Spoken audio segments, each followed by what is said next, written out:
Welcome to the world's greatest minds, where the most successful, impactful, and creative game changers on the planet deliver their hardest-hitting advice in 30 minutes or less. Every guest is specifically handpicked, there's no paid placements allowed, and every conversation is completely authentic and entirely unscripted. Big ideas, raw conversations, and real impact. This is World's Greatest Minds, and the revolution of thought starts now. Hey, this is Perry Belcher. Welcome back to the World's Greatest Minds podcast. It's where we find the brightest, most innovative, technically savvy people in the market today, bring them in, ask them their secrets, why we should listen to them, what they're doing different than everybody else, and really try to bring you inside the minds of some of the brightest people on the planet. And today we've got a great special guest with us. Mr. Matt Stafford is here from Build, Grow, Scale. So Matt is known as like the king ding-a-ling of Shopify stores when it comes to people wanting to own their own media, because I know a lot of Amazon people, right? And all Amazon people have the same dream, and that is to have their own properties where they control the process and they're not dependent on the rules of Amazon, the payment schedules of Amazon, things like that. And I know you've helped that dream come to fruition for a lot of people. So I know that you've grown businesses on the Shopify platform from 1 million to 10 million and some many multiples of that without driving a lot more traffic to those particular properties, right? More with taking advantage of the client that you already have and being able to get them to spend more, come back more often, and spend more at each transaction. I know you're really great at this stuff. So welcome. How you doing, man? Thanks for having me. I'm doing great. I'm excited to have the conversation. I think what I would say is I've always been a proponent because I was a store owner and I was really good at media at one time and I didn't like that. But I realized that every time I fixed the store, my media did better. And so I started digging into that and realized, the average store converts at 2 or 3%. And so everybody's like, oh, I need a lot more traffic or my ads aren't working. I'm like, well, if the people are coming to your site, the ads are working. Really what you need is your site to work better because 100 people raised their hands that they were interested in what you had to sell and only 2 or 3 people bid on it. That's on you, not on the ad. And so I figured instead of driving more traffic, what if I get 2 or 3 more of those 97 that left and I doubled your business on the same spend? It's crazy how e-com works because if we owned a retail store, I used to be in the retail space and I think you did some retail in the past. Yep. Did you not? Yep. Yeah. Brick and mortar retail. I was in brick and mortar retail. Can you imagine owning a brick and mortar retail store and watching 100 customers walk in your door and 97 walk out without anything? You would consider yourself an abstract failure. But in e-commerce, it's pretty normal. Well, before we get going, I always ask this question because I think it's a good question to ask. What's the biggest dang thing you've ever done? What's the biggest success you've ever had? And can you kind of describe it a bit? And what I'm trying to get to is why the hell should people listen to Matt Stafford? Why is his way better? Why is his brain better? What makes him really one of the world's greatest minds in this particular vertical? Yeah. I always find it a little difficult to talk about myself, but I can talk about some clients that we've had recently, because obviously what we did 10 years ago, it was really easy during the wild west. You make some changes and it made huge lifts on the stores. And people are like, oh, but that was what was working then. And I'm like, no, because we're not tricks or like hacks focused. We're on the psychology of a person browsing a website. And so what we do, it's the way that people interact with the website, and we use the data to analyze that. Recent example, I have a client, they came into our ecosystem, made about 10 grand in sales online. Within the first 13 months, they sold over $1 million. The second 12 months, we 14x their business. They did 13.8 million. Third year, they did 36.8. This year, they'll do over 50. So this isn't stuff that used to work. It's what's working right now at like multiples and multiples of revenue. And they still maintain a 30% net profit. So they're crushing it, and it's happening right now. Ecstatic, I'm sure. So Yeah. you were talking about you said earlier the average site converts 2 to 3%. Are you targeting 4 to 6%, 6 to 8%? It depends on the average order value. Yeah, for sure. The higher the average order value, the lower the conversion will be. But typically, that's not an average client. If they're converting, say they have $150 average order value, and they come to us, they're at 0.5%. It's pretty easy for us to get them to 1, or 1.25. But that's a massive difference in their revenue and their net. Of course. So Because you've already sunk the cost into traffic at that point. yeah. So how did you make the transition? Let's go backwards for a minute. How did you go from wherever you came from? Which I don't really know. I'm be interested to hear the backstory. Yeah. So I did commercial concrete for 23 years. So I was on the road pouring concrete for Menards, Home Depot, Lowe's, Walmart, etc. And I went to a Tony Robbins event. He was selling a program called Money Masters, and it was a monthly DVD with a booklet. And they would feature someone who was selling online. The very first one I got was Frank Kern on selling ebooks on how to teach your parrot how to talk. The next one was John Reese, and then Dean Jackson. I know all those guys. They're good Russell friends. Brunson. Yeah, now I'm friends with all of them. It's crazy. But so like it literally worked. I saw that. I'm like, wow, I never thought about using my computer to make money. All I've ever done is sent blueprints and proposals and things like that. And right about that time, a site came out called Teespring.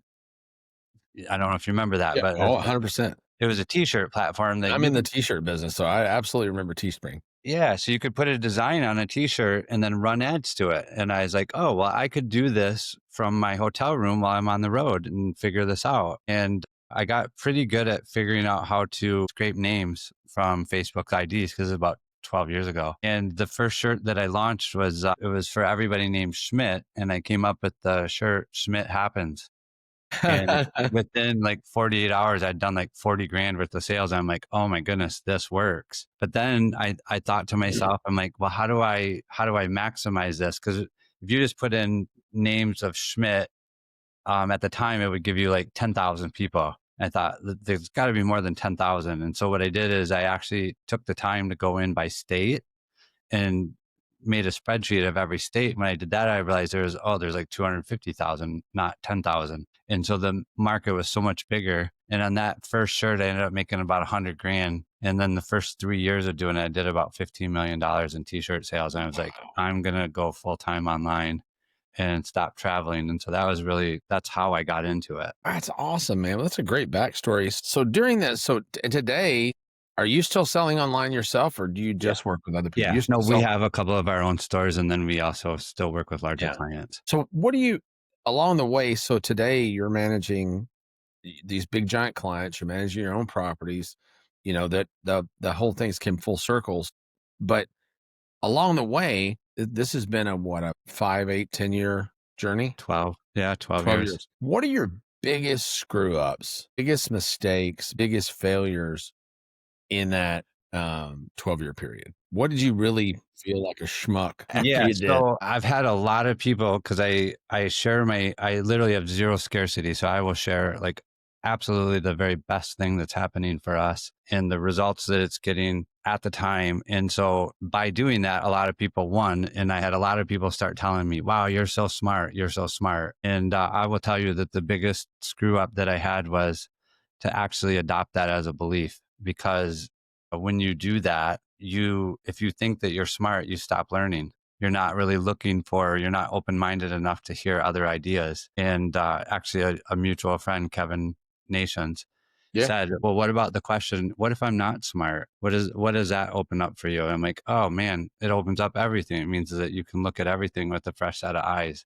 And so I would say, yeah, 100% like believing, drinking my own Kool-Aid of all these wins that we had, thinking that I was super smart, when there's a lot of smart people out there, and we can use a little bit from all of them and get much better results than if we're just trying to be ourselves. He wrote a book every year on a subject, and his only criteria was that he couldn't know anything about the subject at all when he wrote the book. And he said he liked that because it made him the dumbest person he was going to talk to all year. So he would choose a subject, and I sort of adopted his framework. I did this for a number of years, and I haven't in the last 2, and I need to go back to it, where he would read every book on that subject that had any salt.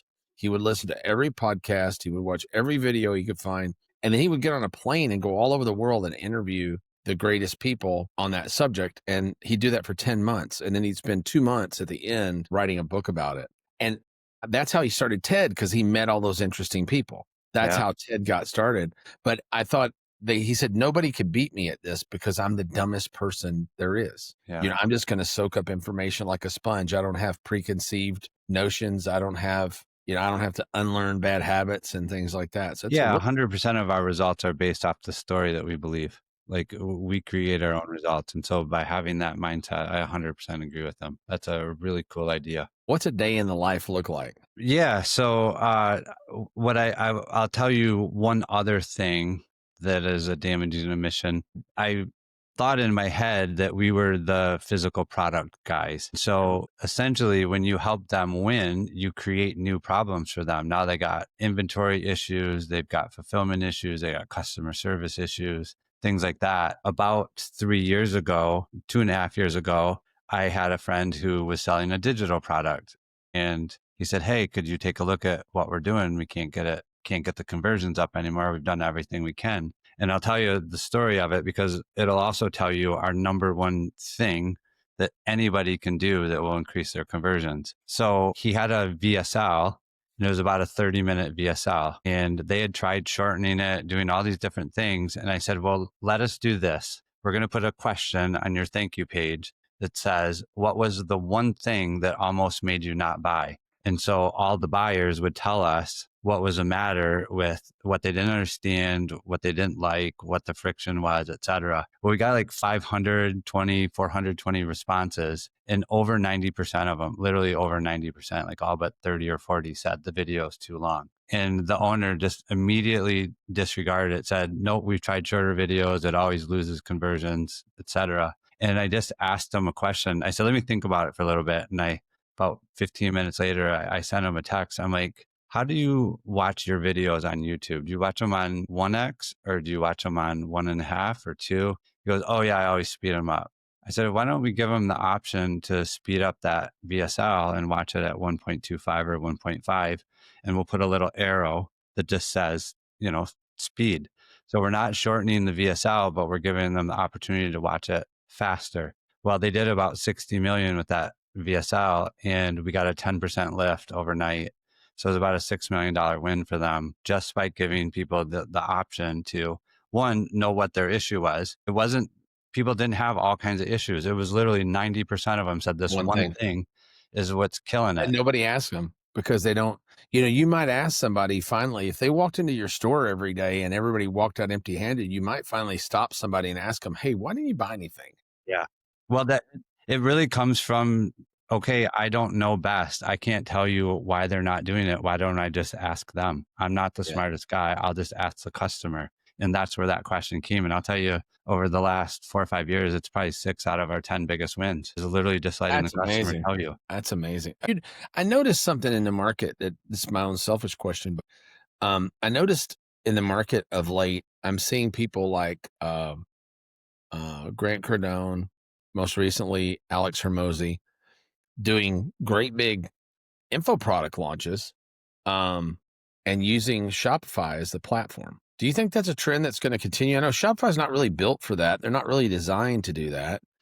I think it will, because what Shopify is inventory management and a really good checkout. It didn't used to have a great checkout. We could optimize and get way huge lifts. Now, very little that we can do to it gives you a huge lift right in the checkout itself, other than some form field stuff. But I think because 8 years ago, it wasn't a prototypical checkout.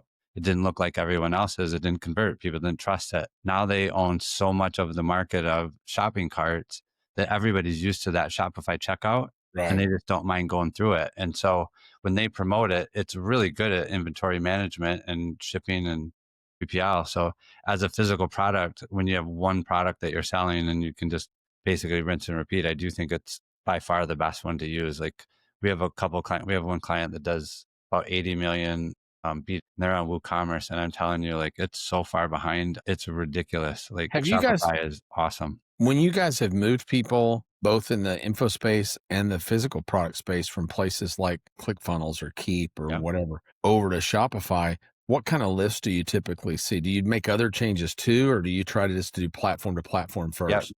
That's the very first thing we do, is we do platform to platform almost identical. If we can do some optimization on their existing platform, because I always say, like, they go, oh, we're going to do a rebrand. Let's go do it on that new site. I'm like, well, if you do it that way, then you're not going to know what caused the win and what didn't cause the win. Why don't we optimize your site right now, get some of the best practices in, figure out what works, and then build that onto Shopify, because then that way you're not losing anything, you know what works. And typically when we do that, like we've seen as much as a 25% lift just from switching platforms. So I really think it has to do with people are very, very comfortable with the Shopify checkout now. And a lot of direct response marketers didn't like using Shopify because there wasn't good upsell opportunity, but now that's changed as well, right? 100%. Yep. Is that Zipify still the place to go there? That's the best one. There's a couple other ones, but like for sure, that's the one that works the best. Old Ezra is my buddy. I love Ezra a lot. He's a good dude. All right, cool. So basically, so you start off in concrete, you got into selling some things online that worked out for you. And now you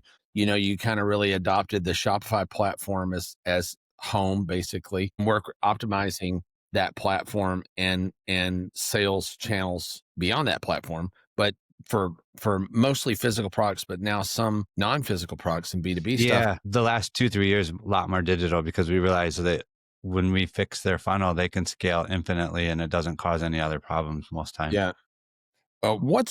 So that being where you're at right now, right? So this brings us up to today. And now we've got AI, robotic process automation, the stuff I've been talking about for 8 years. I mean, the trains coming. And now it's rolling over people, right? And back it up and roll it over them again. Yeah.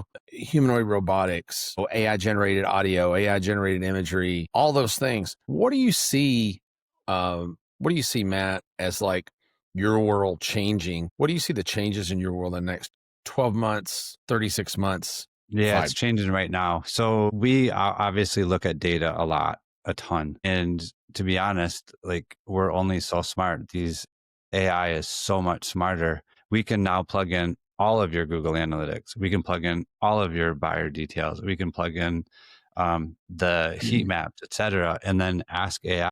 Our average order value is $100 and we're converting at 2%. We would like our average order value to be 130 and we want to convert at 3% in the next 90 days. Can you give us ideas on how we can build a roadmap to that using this data? And the ideas that it's coming up with is amazing. I think I would say the early biggest... on, like we didn't prompt it very well. And so we were getting very generic answers. But the more that we realized like, hey, if we really take some time with this and give it the right tools to work with, we've literally had our biggest wins ever in the last 12 months because of using AI and getting the ideas on how to build a roadmap to what we're trying to do. I see so many people that are finally beginning to go, oh yeah, this AI thing's a thing, right? But I see so many of them trying to make AI a task slave, right? Which there's benefits to that. But what they're not doing is asking the smartest person they'll ever meet in their life 100%. What they think. My number one prompt in AI now is, what do you think? Here, I'm about to do this. I own this, yada, yada. I went back with a bunch of my older web properties that I've owned in the past that are just sitting around doing $5,000-$10,000 a month. And I just let them run or I'll shut them down or I'll give them to a relative or something, And I went back to a bunch of them and said, hey, I own blank. Here's what's there now. What do you think? And man, they'll just come back to me with this amazing, oh man, you're missing 99% of your opportunity here. You got to update this, do this. And it's remarkable. I think that people are using AI to help them think. And it's a lot sneakier too, because you appear just genius level, right? Which is kind of cool. Awesome. So I have a what's called a strategic thought prompt that it won't actually give you an answer. It'll just basically clarify what you told it and then ask for reframes. And you can literally, I just start talking to it and asking it questions like that, and it'll keep reframing it. It's amazing what you'll uncover when you're not expecting it to give you an answer. You're just actually using it as a thought partner. And I've been practicing because I listened to a book a few months ago, The AI Driven Leader. And I just bought that book. I got it today, actually. It came today. It's really good. It's really good. And so what we did right after I read it is I got with the CEO of Build, Grow, Scale. And I said to him, hey, this is what we need to take back to our team and figure out how we do this. And so the plan that I came up with was that we asked each use the EOS system. So you have like in a quarter, you'd have 3 rocks. And so we said, hey, we're going to do a company meeting. We want everybody to come to that meeting with 3 tools that they can use to increase their production over the next 90 days and present them to the entire company. So we basically call it the AI Olympics, and whoever had the best presentation, we gave them some Amazon cards and a few other That's things. cool. But we had every single person bring tools and then share how they were using or how they could use it. And then what we did after that was we took the 3 tools that they brought and made that on their performance review. Hey, you'll use this tool for 30 days and we'll see the results. And then you'll use the second tool for 30. And like I said, over the last 2-3 months, like the results that we're getting are astronomically better than when we all thought that we were great at our job. Yeah, and I think so many leaders too are learning AI, adopting AI. A handful are adopting AI, and even that handful that are adopting AI, they're tended not be sharing those tools and that knowledge down company. I guess in fear that, well, I better not let my employees know this exists. Well, shit, they're going to find out it exists. I mean, this is Yeah. not we're not living under a rock, right? Yeah, we want them to use it.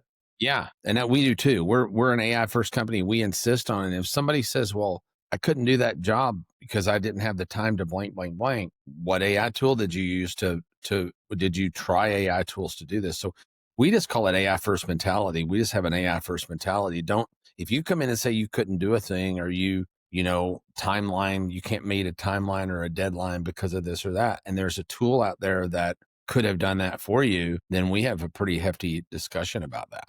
Because I Yeah. think that's really the future of everything. So what would you tell people right now? Like, for instance, let's say, for instance, that I have a Shopify store. I'm doing $2,000 a month. I'm selling something that's $100. I make it at home or whatever. Let's just play a game. And I'm doing a couple $1,000s a month. I can't hire Matt Stafford for what I'm making, right? It's not possible. What can I do to make my chances of success better so maybe I can grow to the point where I can work with a Matt Stafford someday?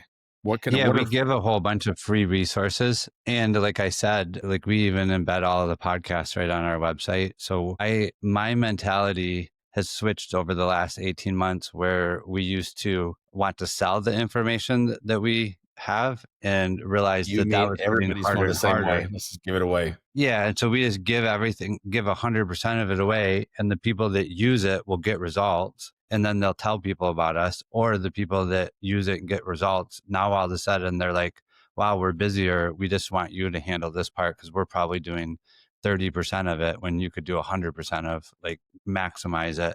We'll just pay you to do it. And so that's really, I'll tell you, like, I'll get on and audit your site for free, walk through it with you. And if you want us to help you, then cool. And if you don't, then you can go do that yourself and you'll make more money. Yeah. That's kind of there are two trends I'm seeing right now. And it's just, here's all the information for free. If you want help with implementation, let me know.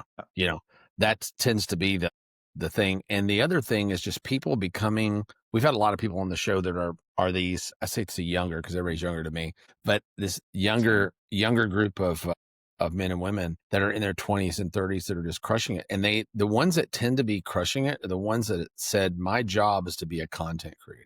And then I've got a business on the back of that somebody else runs or I have a partner in, and I create content. And then I have an implementation business where, if you look at Gary Vaynerchuk's business, Gary's a good friend. Neil Patel's a good friend. They all are running the same business. They're out being the mouthpiece. It's like a law firm. The guys that I was talking to Kenya Kelly a little bit ago, and the lawyers that their name is on the front door, they don't practice law anymore. They're the ones at the country club, bringing in the business.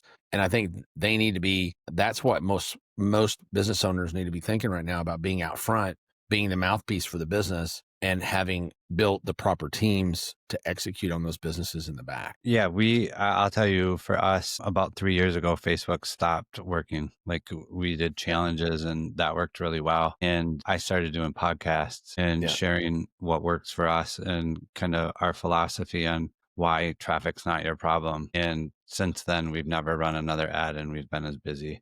Yeah, this year we'll be busier than we've been in the last 3. So, well, you deliver a hell of a result, man. How do people get in touch with you if they want to work with you, talk to you, date you, whatever? buildgrowscale.com. And then, or my email is just matt@buildgrowscale.com. And there's some resources there for them, you said? 100%. Yep. Awesome. That we really appreciate you being here. So, Matt, thank you so much for being here with us today. I think you are really, truly one of the world's greatest minds. We tend to find in this podcast, it's really fun that nobody's brilliant at everything other than ChatGPT, right? But it's amazing how many people have this zone of genius, that's this narrow zone of genius that is so valuable and so hidden from the rest of the world. So thank you for being here to share that.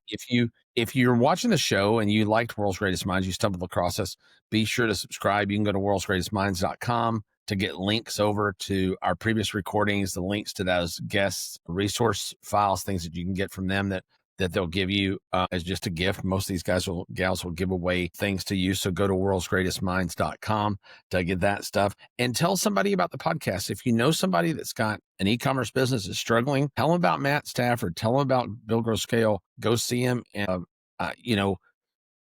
finding the who is most of the time way more valuable than finding the how. If you can find the who that can do something as well as Matt and his team can, that in and of itself is a great value. And come back and see us for the next episode. We've got an amazing lineup of guests, and there's some great recordings of our previous guests at worldsgreatestminds.com. Matthew, thank you again for being here. I hope you have a great afternoon. You too. Thanks for having me. Thanks. You've just heard another powerful episode on World's Greatest Minds. For links, resources, and full show notes from this episode, go to worldsgreatestminds.com, where you can also subscribe so you never miss another episode. Drop us a review because your feedback fuels the mission, and share this with somebody who's willing to buck the status quo. Most importantly, tell us who you think we should interview next. Nominate the people who you believe have the results, the track record, and the brilliance to truly qualify as one of the world's greatest minds. Join us weekly as we forge innovation in real time. This is World's Greatest Mind. The revolution of thought continues with you.